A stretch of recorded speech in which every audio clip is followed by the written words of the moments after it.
जब ये sodium metal के साथ रिएक्ट करता है तो एक सॉल्ट बनाता है, यानी कि यहाँ से H+ चला जाएगा और अपना थोड़ा सा ये एसिडिक नेचर शो करेगा थोड़ा सा, ठीक है। ये हो जाएगा CH3 CH2O Na, इसको हम कहते हैं sodium ethoxide ion, sodium ethoxide, ठीक है। अब यहाँ से H गया है तो यहाँ पे हाइड्रोजन फॉर्म हो जाएगा, मेटल बाइकार्बोनेट या मेटल हाइड्रोजन कार्बोनेट के साथ, acid plus metal hydrogen carbonate के साथ हमने रिएक्शन किया था, एसिड बेस चैप्टर में हमने देखा होगा, आप लोगों ने पढ़ा होगा, ठीक है। तो इसमें क्या बनता है, यहाँ पे भी बनता है salt plus CO2 plus H2O, क्या बनता है, salt plus CO2 plus H2O, ठीक है। एसिड कौन सा है, एसिड है हमारा इथेनॉइक एसिड, कौन सा है, इथेनॉइक एसिड, स्ट्रक्चर बना लेते हैं इनके, तो CH3COOH, इसको मैंने थोड़ा सा हेलो बच्चों, वेलकम टू रेफरेंस क्लासेस। हम कर रहे थे कार्बन एंड इट्स कंपाउंड। तो आज इसके हमें जो टॉपिक करना है वो है इंपॉर्टेंट कंपाउंड्स, यानी कि हमें जो 10th क्लास में पढ़ना है दो इंपॉर्टेंट कंपाउंड्स। एक है आपका इथेनॉल, कौन सा है, इथेनॉल। हम जानते हैं कि ये कौन से ग्रुप का है, ये अल्कोहल ग्रुप का है। कौन से ग्रुप का है, अल्कोहल ग्रुप का है, ठीक है। इसका स्ट्रक्चर हमने देख लिया था कि CH3CH2OH इसका स्ट्रक्चर होता है, और अगर हम कंडेंस फॉर्मूले में बात करें तो C2H5OH भी आपको देखने को मिलेगा, ठीक है। सबसे पहले इसकी फिजिकल प्रॉपर्टीज के बारे में बात करते हैं। फिजिकल प्रॉपर्टीज यानी कि इसकी मेल्टिंग पॉइंट, बॉइलिंग पॉइंट या इसका टेस्ट कैसा है, इन सब के बारे में बात करेंगे। तो सबसे पहला हमारा मेल्टिंग पॉइंट, यानी कितने टेम्परेचर पे इसको मेल्ट किया जा सकता है अगर सॉलिड फॉर्म में हमें मिलता है तो इसका जो मेल्टिंग पॉइंट है, याद रखने वाली चीज है ये 156 केल्विन। कितना है, 156 केल्विन, ठीक है। दूसरा, इसका बॉइलिंग पॉइंट जो है, ठीक है, कौन सा है, बॉइलिंग पॉइंट, यानी किस पॉइंट पे, यानी किस टेम्परेचर पे बॉइल होना स्टार्ट हो जाएगा, ये है आपका 351 केल्विन। ये 1 है, 351 केल्विन, जो आपको याद करना है, ठीक है। तीसरा है हमारा कि ये सॉल्युबल है वाटर में या नहीं है, यानी कि जो ऑयल होता है वो वाटर में मिक्स नहीं होता है, लेकिन अल्कोहल है वाटर में मिक्स हो जाता है। इसको हम कहते हैं कि ये सॉल्युबल है इन वाटर, ठीक है भाई, क्या है, सॉल्युबल है इन वाटर। फोर्थ है, इसका टेस्ट कैसा है। अगर आप इसको टेस्ट करोगे, चखोगे, तो इसमें आपको स्वाद कैसा मिलेगा, तो वो है कि अगर आप इसको लोगे तो जबान में बर्निंग सेंसेशन आएगा, ठीक है। तो बर्निंग सेंसेशन लिख सकते हैं, या फिर हम लिख सकते हैं बर्निंग टेस्ट, ठीक है, बर्निंग टेस्ट। तो ये है हमारी फिजिकल प्रॉपर्टीज जो एथेनॉल की है, जो हमें याद करने हैं। 4 हैं और ये चारों ही काफी इंपॉर्टेंट है, एमसीक्यूज के फॉर्म में आ सकते हैं, ठीक है। दूसरा है कि आप केमिकल जो रिएक्शंस हैं वो कौन कौन से हैं जो हमें याद करने हैं। केमिकल रिएक्शंस ऑफ इथेनॉल, किसके भाई, केमिकल रिएक्शंस ऑफ इथेनॉल, ठीक है। तो सबसे पहला जो रिएक्शन है, देखो सबसे पहले हम इक्वेशन फॉर्म में याद कर लेंगे, उसी को हम एक्सप्लेन कर देंगे सेंटेंस के फॉर्म में, ठीक है। तो सबसे पहले कंपाउंड बना लेते हैं हम, CH3CH2OH। जब ये सोडियम मेटल के साथ रिएक्ट करता है तो एक सॉल्ट बनाता है, यानी कि यहाँ से H+ चला जाएगा और अपना थोड़ा सा ये एसिडिक नेचर शो करेगा थोड़ा सा, ठीक है। ये हो जाएगा CH3CH2ONA, इसको हम कहते हैं sodium ethoxide ion, sodium ethoxide, ठीक है। अब यहाँ से H गया है तो यहाँ पे हाइड्रोजन फॉर्म हो जाएगा, यानी H2 गैस लिबरेट होगा।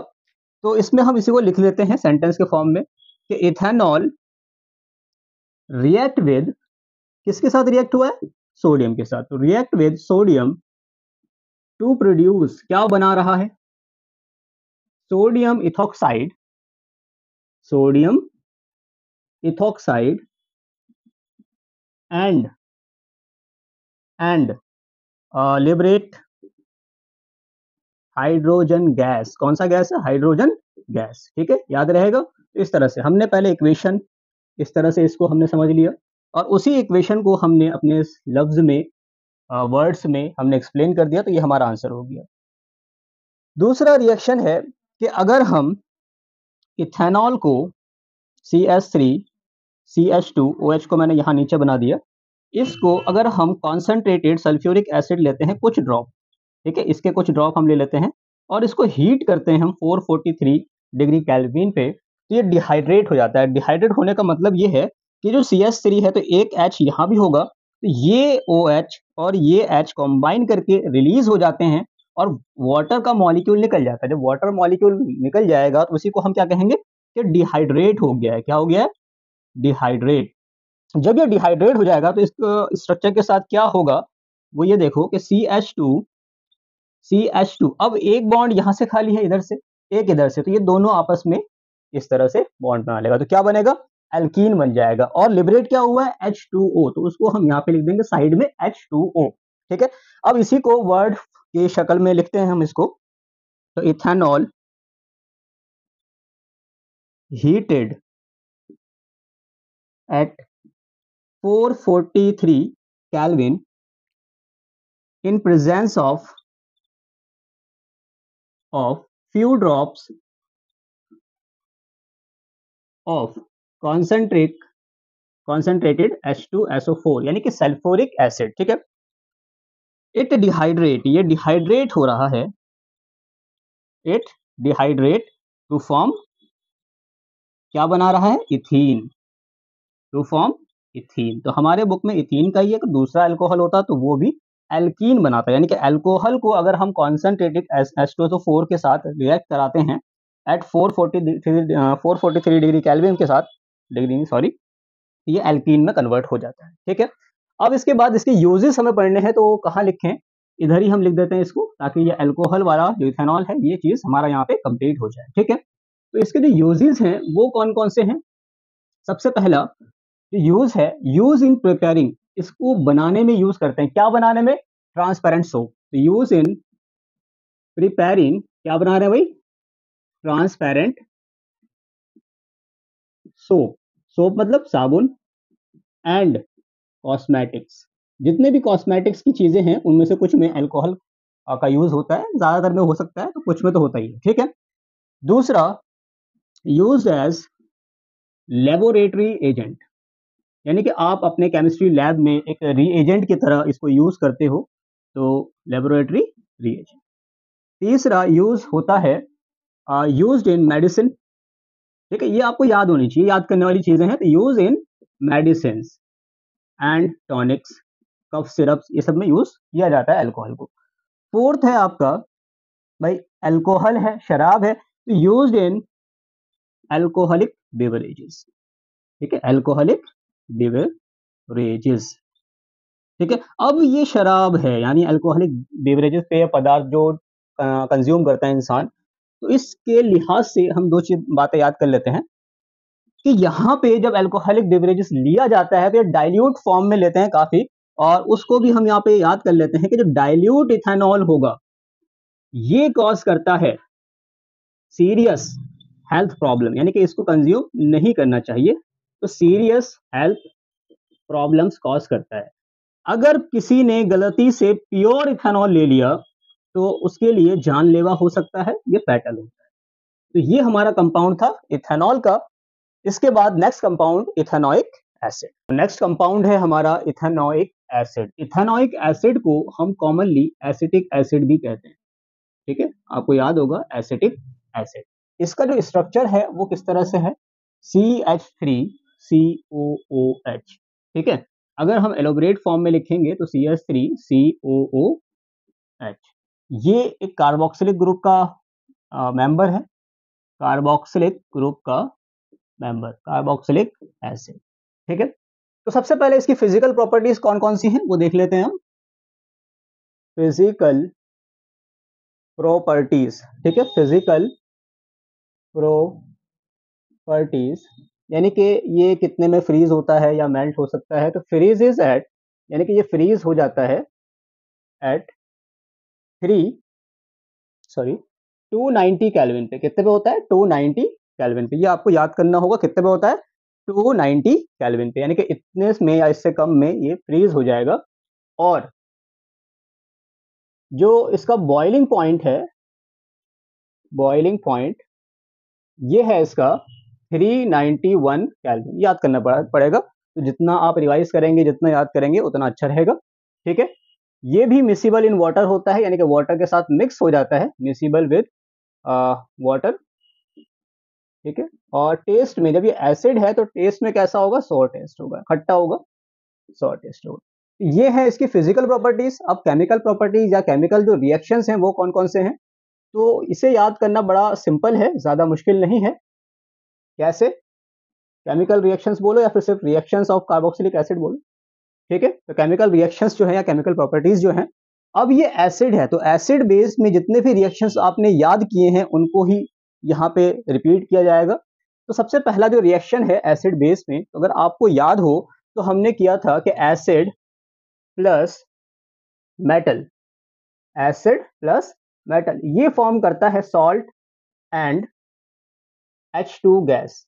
ठीक है, याद होगा आप लोगों को एसिड प्लस मेटल क्या बनाता है, सॉल्ट एंड H2 गैस। तो यहाँ पे एसिड कौन सा है, इथेनॉइक एसिड या एसिटिक एसिड CH3COOH। ठीक है, प्लस एक मेटल कोई सा ले लेते हैं, हमने एग्जांपल के फॉर्म में कौन सा लिया, सोडियम लिया, सोडियम Na।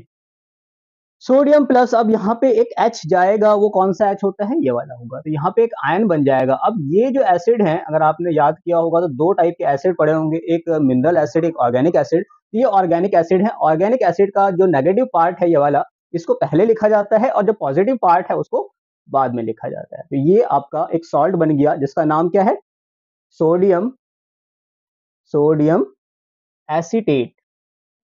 ठीक है, सोडियम एसीटेट, या फिर दूसरा नाम इसका होगा सोडियम इथेनोएट। क्या नाम होगा, सोडियम इथेनोएट। इथेनोइक एसिड का है तो लास्ट में ओएट आ जाएगा, तो सोडियम इथेनोएट। अगर ये मेटल सोडियम की जगह पोटेशियम होता तो potassium ethanoate plus H2 gas. ठीक है, दूसरा रिएक्शन इसमें हम देखते हैं कि acid plus metal carbonate, acid plus metal carbonate के साथ क्या रिएक्शन होता था या हमने क्या पढ़ा था, उसको अगर हम याद करें तो हमें याद आता है कि सॉल्ट प्लस CO2 बनता है प्लस H2O बनता है। ठीक है, अब यहाँ पे एसिड कौन सा है, इथेनोइक एसिड। कौन सा एसिड है, इथेनोइक एसिड। तो ये है हमारा CH3COOH प्लस मेटल कार्बोनेट, कोई सा मेटल कार्बोनेट, जो सोडियम कार्बोनेट ले लेते हैं हम, तो Na2CO3 कौन सा कार्बोनेट है, ये सोडियम कार्बोनेट। ठीक है, सोडियम एक मेटल है, उसका एक कार्बोनेट, तो सोडियम कार्बोनेट। कौन सा है, सोडियम कार्बोनेट।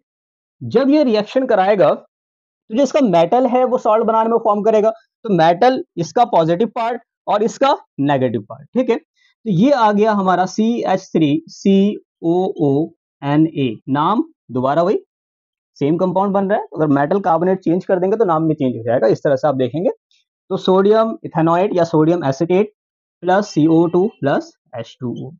ठीक, अगला जो नेक्स्ट रिएक्शन है हमारा वो है मेटल बाइकार्बोनेट या मेटल हाइड्रोजन कार्बोनेट के साथ। Acid plus metal hydrogen carbonate के साथ हमने रिएक्शन किया था, जो एसिड बेस चैप्टर में हमने देखा होगा, आप लोगों ने पढ़ा होगा। ठीक है, तो इसमें क्या बनता है, यहाँ पे भी बनता है salt plus CO2 plus H2O। क्या बनता है, salt plus CO2 plus H2O। ठीक है, एसिड कौन सा है, एसिड है हमारा इथेनोइक एसिड। कौन सा है, इथेनोइक एसिड। स्ट्रक्चर बना लेते हैं हम इनके, तो CH3COOH, इसको मैंने थोड़ा सा एक्सटेंडेड फॉर्म में लिख दिया, एक ही बात है। NaHCO3, इसका नाम क्या है, सोडियम बाइकार्बोनेट। क्या है, सोडियम बाइकार्बोनेट। तो रिएक्शन के में जो यहाँ से ये नेगेटिव पार्ट, इसका पॉजिटिव पार्ट, दोनों मिला के बना लेंगे सॉल्ट। तो जो नेगेटिव पोर्शन है उसको हम पहले लिख लेते हैं, तो CH3COONA। लिखने का तरीका अलग है, बाकी ये कंपाउंड वो कंपाउंड दोनों क्या है, सेम है, आपको पता होगा। तो इसका नाम है सोडियम एसीटेट। ठीक है, आप लोग सीख गए अच्छे से, सोडियम एसीटेट। रिवाइज करना, रिवीजन बहुत जरूरी है, अगर आप इन चीजों को बार बार नहीं देखेंगे तो आप भूल जाएंगे। ठीक है, दूसरा जो चौथा रिएक्शन है हमारा, एसिड प्लस बेस। भाई अगर एसिड है तो बेस के साथ तो रिएक्शन होगा, तो एसिड प्लस बेस ये बना लेता है हमारा सॉल्ट प्लस वाटर। ठीक है, तो इस तरह से हमें याद होने चाहिए, जो एसिड बेस के रिएक्शन है वो इथेनोइक एसिड के भी रिएक्शंस होंगे। ठीक है, तो इथेनोइक एसिड इसका जो स्ट्रक्चर है वो है CH3COOH प्लस बेस ले लेते हैं हम NaOH। कौन सा बेस ले लिया, NaOH। KOH भी ले सकते थे, कैल्शियम हाइड्रोक्साइड भी ले सकते थे, लेकिन हमने ले लिया NaOH, जो आपको सिंप्लिसिटी के लिए काफी अच्छा रहेगा। ठीक है, NaOH ये हो गया हमारा COONA। ठीक है, H2O, तो नाम वही है, सोडियम एसिटेट या सोडियम इथेनोएट। जो लास्ट रिएक्शन है ये बड़ा इंपॉर्टेंट रिएक्शन है, मतलब ये भी इंपॉर्टेंट थे, ऐसा नहीं है कि इंपॉर्टेंट नहीं थे, इसमें जो है ये सेपरेटली भी क्वेश्चन आ जाता है, जिसको हम एक नाम से ही याद करते हैं, तो इसका नाम है एस्टेरिफिकेशन रिएक्शन। कौन सा है, एस्टेरिफिकेशन रिएक्शन। ठीक है, कौन सा है, एस्टरिफिकेशन रिएक्शन। याद कर लें, इसमें होता क्या है, पहले एक रिएक्शन लिख लेते हैं, उसके बाद हम अपने वर्ड्स में इसको लिख लेंगे ताकि आप याद करने में ज़्यादा आसान हो। होता क्या है कि CH3 C double bond O OH, ठीक है, ये हमारा क्या है, कार्बोक्सिलिक एसिड है। कौन सा है, कार्बोक्सिलिक एसिड। और कौन सा एसिड है, इथेनोइक एसिड, ठीक है। कोई दूसरे एसिड से भी रिएक्शन हो सकता था, लेकिन हमारे पास जो कंपाउंड हम पढ़ रहे हैं उनको ही प्रायोरिटी दे रहे हैं, तो इथेनोइक एसिड। अल्कोहल एक ये है हमारे पास, CH2OH। यहाँ पे कुछ कॉन्सेंट्रेटेड H2SO4 के ड्रॉप्स यूज कर रहे हैं, और ये यूज होता है एज ए कैटलिस्ट। यहाँ कैटलिस्ट वो होते हैं जो रिएक्शन की रेट को फास्ट कर दे, यानी कि रिएक्शन में हेल्प करे जल्दी करने में, ठीक है। अब ये रिएक्शन कैसे करना है आपको, ज्यादा कुछ नहीं करना, जो ये जो कंपाउंड है इसको आप उल्टा लिखो, यानी कि हमारा जो कंपाउंड था हमारा वो ये है CH2OH। हमने क्या किया, HOH CH2CH3, जस्ट जैसे ये मार्कर ऐसे रखा हुआ है, जस्ट इसको मैंने ऐसा पलट दिया, तो इसमें कोई चेंजेस नहीं होगा। तो होता क्या है कि ये H और ये OH ये निकल जाएगा। जब ये निकल जाएगा तो वाटर रिलीज हो जाएगा, वाटर रिलीज होगा और बाकी जो कंपाउंड्स है वो आपस में जुड़ जाएंगे। तो ये हो जाएगा CH3 C double bond O O CH2 CH3, water plus में यहाँ वाटर आपका रहेगा, ठीक है। ये एक नया फंक्शनल ग्रुप कैटेगरी निकला है जिसका नाम है ईस्टर, यानी कि जो ग्रुप का नाम है वो क्या है, ईस्टर, ठीक है, ईस्टर। और इस कंपाउंड का नाम आप अच्छे से याद कर लेंगे, इस कंपाउंड का नाम है इथाइल, यानी कि एक पार्ट जो है वो ये है इथेन वाला, तो इथाइल, और एक पार्ट आपका एसिटेट वाला है, तो इथाइल इथेनोएट। क्या नाम है, इथाइल इथेनोएट, ठीक है। तो याद कर लेंगे अच्छे से, इथाइल इथेनोएट।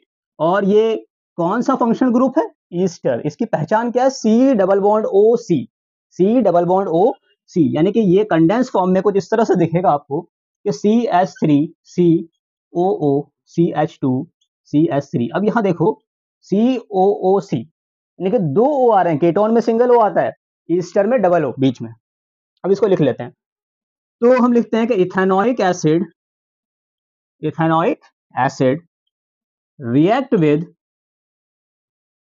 रिएक्ट विद किसके साथ रिएक्ट कर रहा है, इथेनॉल के साथ कर रहा है, इथेनॉल।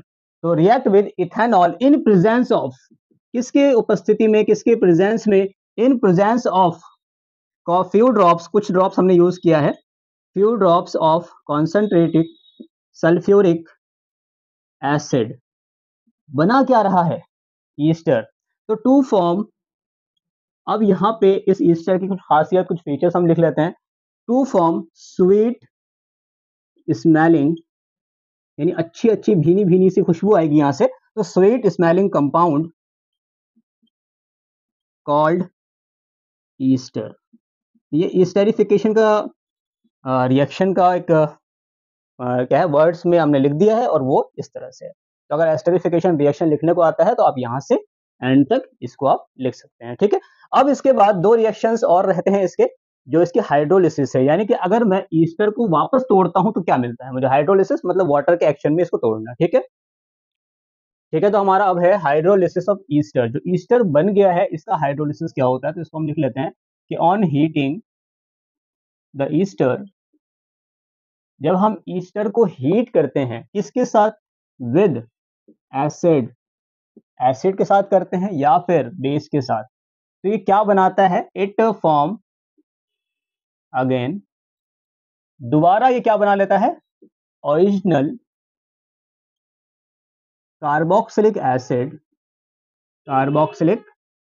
Acid and ethanol. जिस इथेनॉल या जिस एसिड से हमने इसको बनाया था वो वापस उसी फॉर्म में आ जाता है। तो दो टाइप के हाइड्रोलिसिस हो जाएंगे, एक आपका एसिड के प्रेजेंस में, एक आपका बेस के प्रेजेंस में, ठीक है। देखते हैं, ये जो कंपाउंड है हमारे पास CH3 COO C2 CH3, ये क्या है, इथाइल इथेनोएट, इथाइल इथेनोएट, ठीक है। क्या है ये, इथाइल इथेनोएट, ठीक है। इसको हमने डाइल्यूट H2SO4 के साथ हमने हीट किया, हीट का सिंबल ये ट्राइंगल है, हीट किया, तो वापस जो एसिड था, तो एसिड हमारा कौन सा था, इथेनोइक एसिड था, और हमारा कौन सा अल्कोहल था, इथेनॉल था, वो हमें वापस मिल जाएगा। तो CH3COOH ये मिल जाएगा प्लस CH2CH2OH ये मिल जाएगा वापस। तो इसको हमें याद करना है और प्रैक्टिस करेंगे तो आप अच्छे से कर पाएंगे। दूसरा रिएक्शन जो है, ये हाइड्रोलिसिस कौन सा कहलाएगा, ये है आपका एसिडिक हाइड्रोलिसिस। कौन सा है, एसिडिक हाइड्रोलिसिस, ठीक है। दूसरा आपका, अगर आप इसको बेस के साथ रिएक्ट करवाते हो, किसके साथ करवाते हो, बेस के साथ। बेस हम ले लेते हैं कौन सा, NaOH ले लो, NaOH और हीट कर दो। तो अब यहाँ पे जो है Na जो है ज्यादा कॉन्सेंट्रेशन में प्रेजेंट होगा, तो यहाँ जो हमें एसिड का जो पोर्शन मिलेगा वो पूरा एसिड ना मिलके सोडियम एसिटेट मिल जाएगा। कौन सा मिल जाएगा, सोडियम एसिटेट या इथेनॉएट, ठीक है। और प्लस में हमारा मिल जाएगा इथेनॉल, CH2CH3OH। ये जो बेसिक हाइड्रोलिसिस है, दिस रिएक्शन, कौन सा रिएक्शन है, बेसिक हाइड्रोलिसिस, ठीक है। इसमें क्या बना रहा है, सॉल्ट ऑफ कार्बोक्सिलिक एसिड, ठीक है। बेसिक हाइड्रोलिसिस में बन रहा है, क्या बन रहा है, सॉल्ट ऑफ कार्बोक्सिलिक एसिड। अगर ये सॉल्ट है कार्बोक्सिलिक एसिड का, तो जो आगे के टॉपिक्स हमें सोप पढ़ना है, तो सोप में क्या है, सोप की डेफिनेशन अगर हम देखें तो it is a salt of long chain carboxylic acid. Long chain carboxylic acid है, मतलब अगर उसका कोई ईस्टर हो तो उसके साथ हाइड्रोलिसिस करा दें, कौन सा, बेसिक वाला, तो सोडियम और कार्बोक्सिलिक मिल जाएगा हमें। तो ये जो रिएक्शन है, इस रिएक्शन को हम सैपोनिफिकेशन रिएक्शन भी कहते हैं। कौन सा रिएक्शन कहते हैं, सैपोनिफिकेशन, ठीक है। अब कहीं अगर जगह खाली है, जैसे यहाँ पे दिख रहा है, यहाँ पे एसिटिक एसिड के बारे में कुछ इंपॉर्टेंट बातें याद कर लेते हैं, देख लेते हैं कि जो एसिटिक एसिड है, अगर ये प्योर फॉर्म में होगा, इसमें प्योर फॉर्म में, तो इसको हम कहते हैं ग्लेशियल एसिटिक एसिड। क्या कहते हैं, ग्लेशियल एसिटिक एसिड। क्वेश्चन आता है क्यों कहते हैं, क्योंकि जब ये सॉलिड फॉर्म में रहता है, यानी कि फ्रीज रहता है, तो ये रिजेंबल करता है। जब ये फ्रीज रहता है तो किससे रिजेंबल करता है, ग्लेशियर से रिजेंबल करता है। जो बर्फ की जो चट्टाने हैं सॉलिड आइस की तरह, तो वो रिजेंबल करता है ग्लेशियर्स की तरह, ठीक है। इस वजह से इसका नाम क्या है, ग्लेशियल एसिटिक एसिड। अगर हम 3 से 4% सॉल्यूशन बनाएं इसका, एसिटिक एसिड का, तो इसको हम कहते हैं विनेगर। अगर विनेगर पूछा जाए कि विनेगर क्या है, तो 3 to 4% सॉल्यूशन है एसिटिक एसिड का, यानी कि वाटर अगर मिक्स है उसमें तो 96% वाटर होगा और 4% एसिटिक एसिड होगा, या 97% वाटर होगा और 3% एसिटिक एसिड होगा। तो इस रेंज में उसको हम कहते हैं विनेगर है। तो आज का हमारा जो टॉपिक है वो कंप्लीट हुआ, जिसमें हमने इथेनॉल और इथेनोइक एसिड की प्रॉपर्टीज, रिएक्शंस और उसके यूजेस हमने पढ़ लिए। नेक्स्ट टॉपिक में हम पढ़ेंगे क्या, सोप एंड डिटर्जेंट्स के बारे में, जो हमारा लास्ट टॉपिक होगा।